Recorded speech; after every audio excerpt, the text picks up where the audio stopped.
پاک صلی اللہ علیہ وسلم کا بھی جو گھر مبارک تھا وہ بھی بڑا مختصر سا تھا ظاہری طور پر، ویسے تو عرشوں سے بھی زیادہ فضیلت والا، لیکن ظاہری طور پر مختصر۔ اماں جی عائشہ صدیقہ رضی اللہ تعالیٰ عنہ فرماتی، جب نبی پاک صلی اللہ علیہ وسلم تہجد کی نماز پڑھتے نا گھر میں، تو آپ صلی اللہ علیہ وسلم کھڑے ہوتے تو آپ کے سامنے میں لیٹی ہوتی تھی۔ اتنی جگہ نہیں تھی گھر میں کہ علیحدہ مصلیٰ کسی اور جگہ پر بچھائے، میں یوں لیٹی ہوتی، اعترضت کا اعتراض الجنازہ، جیسے جنازہ سامنے ہوتا ہے تو جنازے کی طرح میں اپنے وہ لیٹی ہوتی تھی۔ جب نبی پاک صلی اللہ علیہ وسلم سجدہ کرنا ہوتا، اب میرے پاؤں ٹانگیں آگے ہوتی تھی تو حضور علیہ السلام ہلکا سا نا میرے پاؤں کو مجھے ہلکا سا ہاتھ لگاتے تو میں فوراً اپنے پاؤں پیچھے کر لیتا، پھر آپ صلی اللہ علیہ وسلم سجدہ کرتے۔ جب آپ سجدے سے سر اگر اٹھا لیتے تو پھر میں اپنے پاؤں بچھا لیتا۔ تو یہ گھر کے معاملات ہیں، لیکن دیکھیں پوری دنیا کے بادشاہ، گھر مبارک آپ نے چھوٹا اس لیے رکھا تاکہ اپنی امت کو سکھلایا جائے کبھی گھر چھوٹا ہونا، پریشان نہ ہونا، میں پوری دنیا پوری کائنات کا بادشاہ ہو کر بھی،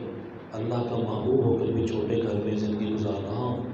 اور ساتھ آپ نے ارشاد فرما دیا غریبوں کبھی پریشان نہ ہونا۔ آپ صلی اللہ علیہ وسلم نے دعا مانگی، اللہم احیینی مسکینا وامیتنی مسکینا واحشرنی فی زمرۃ المساکین، اور کما قال علیہ السلام، اے اللہ میں جب دنیا میں حیات رہوں تو ظاہری طور پر میں مسکین اور یہ غریبوں والی حالت کے اندر حیات رہوں، جب میری وفات ہو اس وقت بھی غریبی والی حالت ہے، اور جہاں قیامت کے دن غریب کھڑے ہوں گے اے اللہ مجھے ان کے قریب جگہ عطا فرمانا۔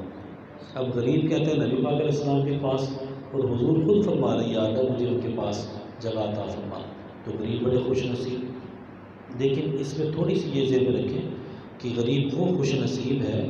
جو غربت میں صبر کرے، جو ہر جگہ پر جا کر واویلا کرے، مورے کے روپے کے کام چل رہا ہی نہیں ہے، دیکھو کہ وہ کھا گیا میں نے کچھ نہیں دیتا، میرے رشتے دار کھا گئے، میرے جو ہے نا یہ افسر مجھے کچھ نہیں دیتا۔ جو بے صبری کرتا ہے نا اس کو نہیں یہ ثواب ملے، جو غربت میں صبر کرے۔ تو ایک روایت میں یہ ہے کہ امیر جنت کے مستحق ہونا نا بڑا مشکل ہے ان کا، اگر جنت کے مستحق ہو بھی گئے تو 500 سال جنت کے دروازے پر کھڑا رکھا جائے، اتنے کھڑے رہو، کتنے 100 سال، 500 سال، تو 500 سال کھڑے رکھا جائے گا اور کہا جائے گا تم صرف دیکھ سکتے ہو اندر نہیں جا سکتے۔ 500 سال پہلے غریب جنت کے مزے لیں گے، بعد میں تمہیں جنت بھیجا جائے گا۔ اب دنیا کی زندگی 50 سال 60 70 تقریباً یہی ہمارے یہاں چلتا ہے، تو یہ کہاں 50 سال اور کہاں 500 سال۔ تو کوشش کرتے غریبوں کو پریشان نہیں ہونا چاہیے، اللہ بڑی برکتیں دے گا، لیکن صبر کریں، جگہ جگہ پر اپنی بے صبری کا اظہار نہ کریں اور لوگوں سے مانگے نہ، بات بات پر مانگنا شروع کر دینا، مجھے یہ بھی دے دو یہ بھی دے دو۔ ایک روایت سنیں، ایک میں فرمایا کہ جو شخص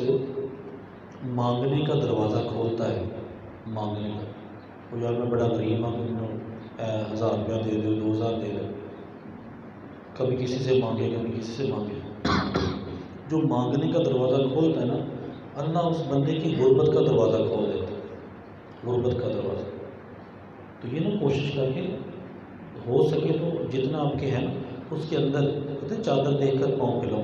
اپنی جو آمدن ہے اس کے اندر گزارا کریں، مانگنے سے بچیں، کوشش کریں۔ مجھے ایک آدمی ادھر ملا مدرسے میں، تو وہ کہہ رہا تھا کہ قاری صاحب ایک حالت ایسی آئی تھی، میرے گھر پہ کار کھڑی تھی، فیکٹری میں نے جانا تھا لیکن اتنے پیسے نہیں تھے جیب میں کہ کار کے اندر میں پٹرول ڈلوا سکتا، پٹرول ڈالنے کے پیسے نہیں، ویسے کوٹھی بھی ہے فیکٹری بھی ہے، اتنے ملازمین ہیں، کار کھڑی، کار میں پٹرول کے پیسے نہیں، تو میں نے کسی سے پیسے نہیں مانگے، میں پیدل چل کر اپنی فیکٹری گیا ہوں، تو کسی کو میں نے محسوس نہیں ہونے دیا، اللہ نے کرم فرمایا کے بعد میں اور معاملہ ٹھیک ہو گیا۔ ان مع العسر یسرا، ہر تنگی کے بعد آسانی ہوتی۔ تو اب دیکھیں نبی پاک صلی اللہ علیہ وسلم دین کی باتیں سمجھائیں تو ان میں یہ بھی فرمایا کہ یہ تمہیں سنتیں پڑھنی ہے، ظہر سے پہلے 4 سنتیں، ظہر کے بعد 4 رکعتیں، 2 سنتیں 2 نفل جو پڑھے ہمیشہ